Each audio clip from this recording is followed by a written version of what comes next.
아비투스 제4장 지식자본 무엇을 할 수 있는가? 모두가 교육과 전문성이 최고라고 말한다. 그러나 큰 도약을 하려면 다른 요소가 중요하다.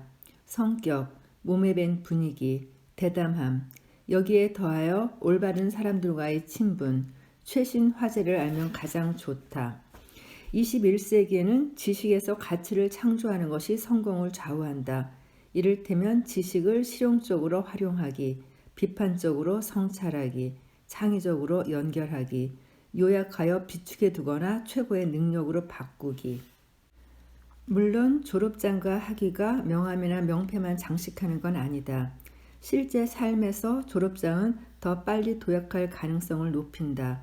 특권층이 아닌 사람에게는 좋은 교육이 사회적 상승을 위한 유일한 길이거나 가장 중요한 기회다. 조상의 사회적 지위가 낮을수록 교육 수준과 지식이 후손의 발전과 소득 전망에 더 중요하다. 대학 졸업은 탄탄한 직업 전망을 보장하는 것은 물론 문화 자본과 사회 자본으로 이어진다. 대학 졸업장은 세련된 아비투스, 고급 생활 양식, 더 흥미로운 인적 네트워크를 만든다.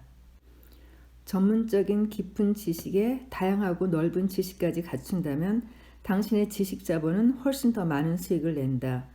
크로스 지식을 개발하려면 다양한 주제에 열려 있어야 한다. 독서, 여행, 질문하기, 포괄적 시야 기르기, 트렌드 살피기, 낯선 분야에 관심 두기. 그러면 사람들과 금세 코드를 맞출 수 있으며 건강, 부부, 재정, 교육, 처세 등 직업과 무관하지만 인생의 중요한 질문에도 답할 수 있다.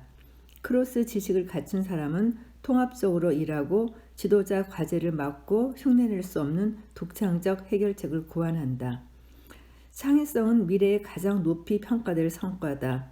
거의 모든 정보를 구글에서 얻을 수 있는 세계에서는 예전에 없었던 뭔가를 만들어내는 것이 중요하다.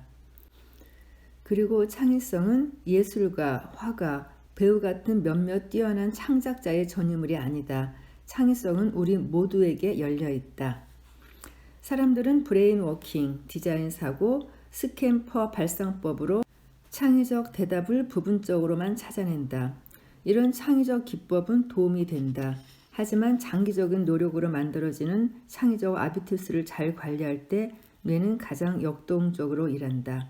열린 눈으로 세상 보기, 새로운 길 개척하기, 평범함 버리기, 저항 견디기, 실험하기, 자신의 기술에 통달하기, 무엇보다 자신의 아이디어 지지하기가 창의적 아비투스 관리에 속한다. 성과를 고생이나 스트레스의 결과로 이해하지 않고 사고의 자유, 가치 창조, 도전하는 용기로 이해하는 과정에서 자란 사람은 창의적 아비투스를 갖기가 더 쉽다. 그러나 지적 정상에 오르기 위해 꼭 상류층에서 태어날 필요는 없다. 전문성에 관한 한 누구나 지식 재산을 스크루지 맥덕의 금화처럼 가득 채울 수 있다. 현재 지식 자본은 최고의 이윤을 약속한다. 인구 통계학적 변화로 전문가의 수요가 높고 독일의 실업률도 유례없이 낮다. 전문 인력 부족으로 출신 배경의 중요성이 거의 사라졌다. 누구에게나 도약의 기회가 열려 있다. 이 장의 주요 내용을 다시 한번 정리해 보겠다. 첫째, 최고의 졸업장, 선망의 인턴십, 유망한 교육을 겨냥하라. 그 이유는 아주 많다. 첫째, 노력이 더해질수록 전문성과 실용성이 높아진다. 둘째, 학교 졸업장이나 교육기관 수료증은 당신을 빛나게 한다. 셋째, 졸업장과 학위는 위기 시대에도 건재하는 자본이다. 넷째, 계급 상승자는 수준을 맞출지 못할까 두려워하는데 폭넓은 지식은 칼바람을 막아주는 강력한 패딩처럼 두려움을 막아준다. 다섯째, 선망받는 교육기관과 직장은 특권 중 출신과 비슷하게 당신의 지평을 넓혀주고 아비투스를 풍성하게 한다. 두 번째, 직업 학교에서든 대학에서든 벼락치기로 공부하지 마라. 사회, 문화, 학문의 지평을 넓히는 기회를 놓치지 마라. 정해진 시간표 너머에 무엇이 있는지 살펴라. 인턴십, 외국어 강좌, 성격 개발, 해외 체류, 명사 강연 등 고북 아비투스는 전문 지식과 이론 지식 그 이상을 요구하고 지원할 때는 분야 관련 기술도 있어야 한다. 교육을 통한 계급 상승자는 출신 환경으로부터 이런 질문을 자주 받는다. 그걸 해서 뭐하게? 그거 돈이 돼? 이런 질문에 방해받지 말고 위로 도약하려면 의식적인 노력이 필요하다. 셋째, 지식 자본이 어디에서 최고의 이윤을 내는지 신중하게 생각하라. 대부분 자신의 아비투스가 이미 준비된 분야를 찾는데 가장 좋은 방법은 아니다. 무엇이 당신에게 중요한지를 정하라. 집처럼 편안해 느긋하게 노하우를 발휘할 수 있는 분야? 아니면 성장 욕구를 자극하는 도전적 환경. 아비투스가 아직 완전히 적응되지 않았을 경우에는 중요한 전문 지식을 가졌거나 신망이 높은 1인자나 2인자를 위해 일할 때 가장 빨리 인정받는다. 또한 시간적 유연성과 지리적 이동성은 당신을 돋보이게 할 또 다른 장점이다. 넷째, 초보자의 오만에 빠지지 않게 조심하라. 내가 아무것도 모른다는 것을 나는 안다. 그리스 철학자 디오게네스는 이 말로 많은 이들이 놓치는 지혜를 보여주었다. 초보자는 특히 첫걸음을 뗀 후에 자신의 실력을 과대평가한다. 비행기 조종사는 첫 800시간 비행 뒤에 사고율이 서서히 오른다. 의사들은 보통 수술을 16회에서 20회 했을 때 실수를 저지른다. 아직 루틴으로 몸에 배지 않았지만 조심성이 약해졌을 때를 조심하라. 다섯 번째, 지식은 대충 흩어서 얻는 것이 아니다.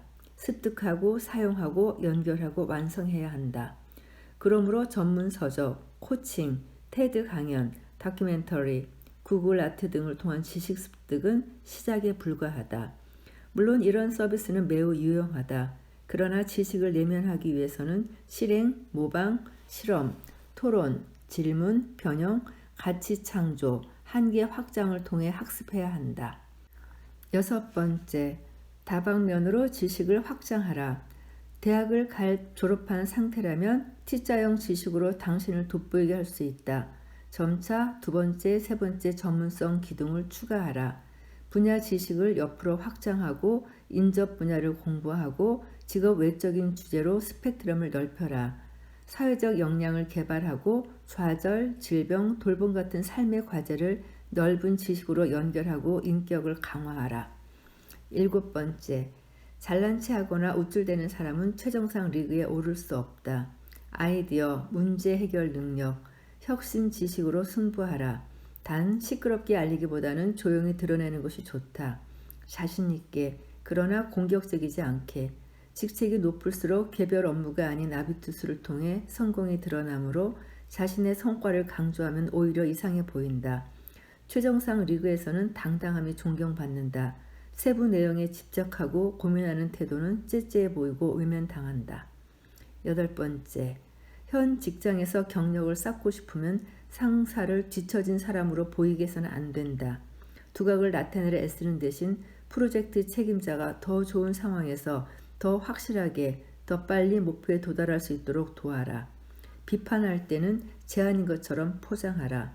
이때 미래의 주제와 최적화 가능성을 다루는 것이 중요한 기술이다.